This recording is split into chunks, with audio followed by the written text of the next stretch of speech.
And we are back talking some college football. All this brought to you by our friends at Casa de Campo in the Dominican Republic. And I've been talking for weeks about this wonderful place in the DR. I went down there to play golf. I'm going back in December. Teeth of the Dog, the Pete Dye Gym, will reopen.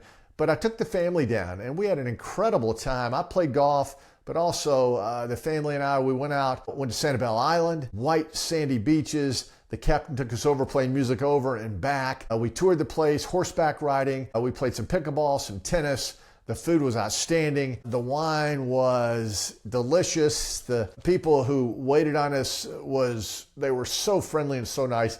Go to casadecampo.com to plan your next family and or golf vacay or a combo deal. It's casadecampo.com. All right.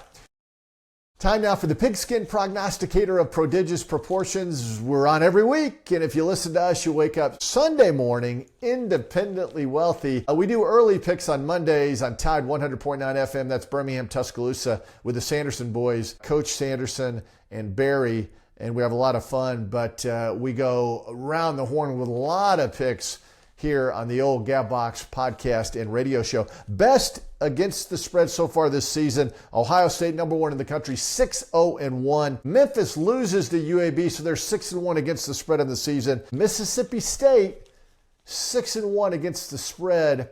Bulldogs have been a good bet. Bottom teams, the worst teams, Oklahoma State, Penn State, Baylor, Virginia Tech, all 1. And snow, by the way, Alabama, 5-1-1. Against the spread. All right, here we go. Ole Miss at Oklahoma in a big game. That's number 8 against number 13. Oklahoma favored by 4.5. I just wonder, all the talk about Lane Kiffin going to Florida, will that have any effect on his team whatsoever? Doubtful, but the fact that they're going back-to-back at Georgia, then at Oklahoma, 2 bruising defenses, I think that will take its toll. The Sooners looked impressive, 23-6 winners over South Carolina last week. The D was stout. The Rebs are 1-4 in their last 5 on the road against the spread. I thought it was interesting, though, Lane Kiffin brought up in his press conference, they are changing their signals. He called up Hugh Freeze after Oklahoma played Auburn and said, I think they had your hand signals. I think Brett Venables does a good job, watching the tape. Michigan isn't the only team who takes the signals and figures out what you're doing. I thought that was interesting. So we'll see how that plays out. But I like Oklahoma at home. I think Ole Miss it's hard to go back-to-back against Georgia and Oklahoma. I'm taking the Sooners in that game. Meantime, number 15, Mizzou at number 10, Vanderbilt. The Commodores favored by 3 in a terrific SEC matchup. Did you see the excitement last week in Nashville at the newly refurbished stadium there for the Commodores? It was exciting. College game day will be in Nashville at Vanderbilt for the first time since 2008. That was the old James Franklin Vanderbilt teams, and they actually beat Auburn on that Saturday. Top 10 in the AP poll for the first time since 1947. This is going to be a good game. Missouri's really good. I just think Vanderbilt is a team headed for the playoffs.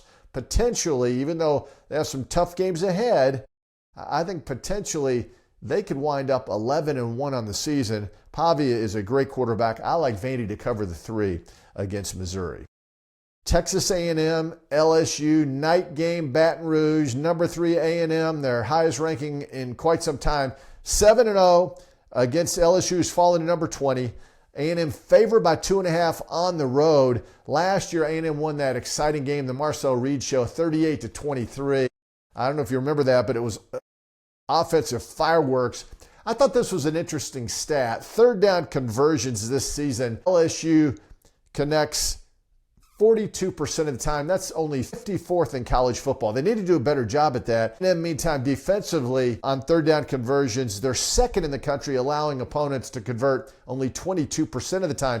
So statistically, the lean is for A&M to stay undefeated, but this is the toughest game A&M has had up to this point of the season. Some tough games after this as well. Night game, Baton Rouge. That says it all. I'm taking LSU, getting 2.5. I think LSU wins outright. How about Syracuse at Georgia Tech? I think this is an easy one. Georgia Tech up to number 7 in the country. They're favored by 17.5. And if you haven't seen Tech play, Haynes King is having a superb season. at quarterback for Georgia Tech. Certainly will be in the Heisman conversation, but there's too many other good quarterbacks as well.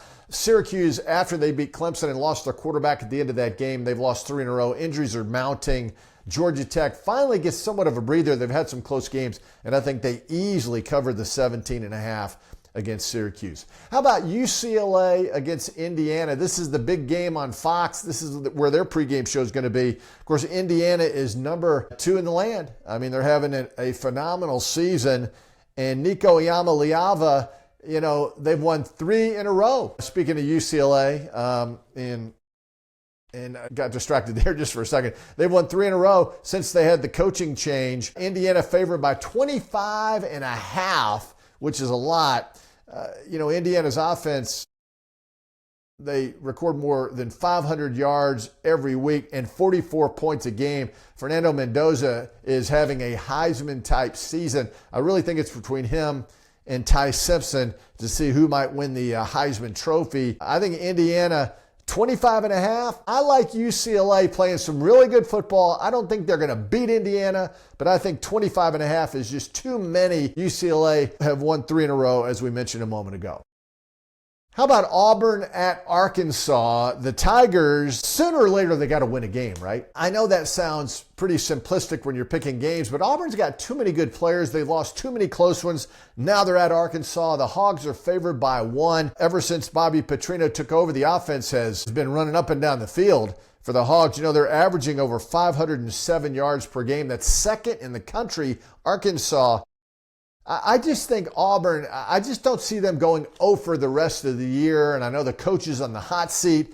I think Auburn gets a huge road win for them at this stage of the season, especially for Hugh Freeze. I like Auburn and the Hogs in Fayetteville. How about Minnesota getting 8.5 at Iowa in Iowa City 2 years ago? That crazy game where Iowa called for the fair catch, but the referee nullified it. It was a controversial play, and Minnesota wound up with a win, their first win since 1999 in Iowa City. Now they're trying to go back-to-back.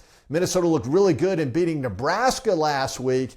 They're starting to run the football. They churn it out on the ground, and that's kind of what Iowa does too. This could be a quick football game. Mark Gronowski is the transfer quarterback for Iowa. Slow start, sluggish start at the beginning of the season, but he's gradually coming to his own. And Iowa's averaging just a notch below 30 points per game. And for them, that is an offensive explosion. Again, Iowa wins at home. Minnesota doesn't go back-to-back in Iowa City, but they do keep it close. I like Minnesota and 8.5. How about BYU, Iowa State? Iowa State at home getting 2.5, or they're favored by 2.5. Iowa State has lost 2 games in a row. Off week last week. BYU looked solid in winning at Utah. They're undefeated. BYU is knocking on the door for the college football playoffs.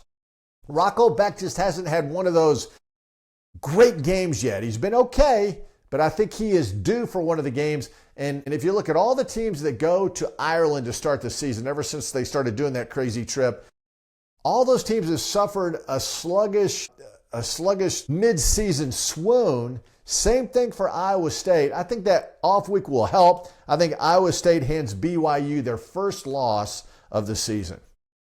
South Florida, favored by 5 at Memphis. South Florida up to 18th in the country. If Memphis hadn't been upset by UAB last week, this would be one of those top 20 matchups. A lot of eyeballs on. As it is, I think UAB exposed Memphis and all their struggles on defense. The Bulls are the best non-Power 4 team in college football. If they keep it going, which I think they will, I think South Florida finds their way into the college football playoffs, and their coach could be getting an opportunity to go elsewhere after the season. I like South Florida covering against Memphis.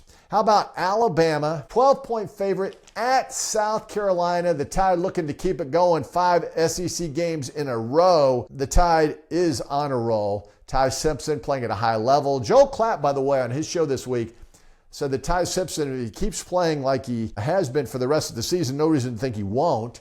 He very well could be the number 1 pick in the NFL draft. That's how impressive the NFL scouts think Ty Simpson has been up to this point of the season, and he has been rock solid. Meantime, South Carolina, Lenora Sellers, their outstanding quarterbacks, had a tough season. Offensive line has not blocked well. There's been injuries to the wide receivers. Mike Shula, the OC, is getting a lot of heat, which happens when the team with high expectations struggles, especially on the offensive side. There's no reason to think South Carolina is going to pull this upset off. I think Alabama keeps the hammer down and continues to roll along with a win in Columbia. Upset alert in Stark Vegas.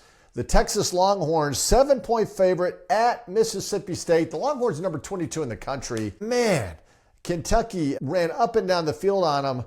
Over 300 yards of offense last week. Texas only 175, and somehow Texas wins in overtime in Lexington. They may not be so lucky in Starkville. And again, this goes back to what we said about Auburn. Sooner or later, Mississippi State, an improved team's got to win a game, right? And it very well could happen against Texas. I like State getting 7 at home. Upset alert for the Longhorns in this game in Stark Vegas. The bet of the week on the Pigskin Prognosticator of prodigious proportions. Louisville at home against Boston College. Louisville, ACC, right now just a game behind Georgia Tech. 25.5-point favorites after the win against Miami last Friday night. Bill O'Brien's Boston College Eagles are struggling. Injuries have just beset this team. They won their opener in a non-con, and since then, 5 consecutive losses. They're trying everything, a switch at quarterback. It's just not working. Louisville is a very good football team. Boston College is not. That's my best bet of the week. The Cardinals steamroll BC. Those are the picks. That's the way we see it. Enjoy it, everybody. And remember, it's the Old Gab Box podcast and radio show on YouTube, and you can catch us each and every week. A lot of good content this week. In fact, if you haven't already heard our convo with Shane Matthews, the former Gators quarterback, about the situation in Gainesville, dial us in. Have a great weekend.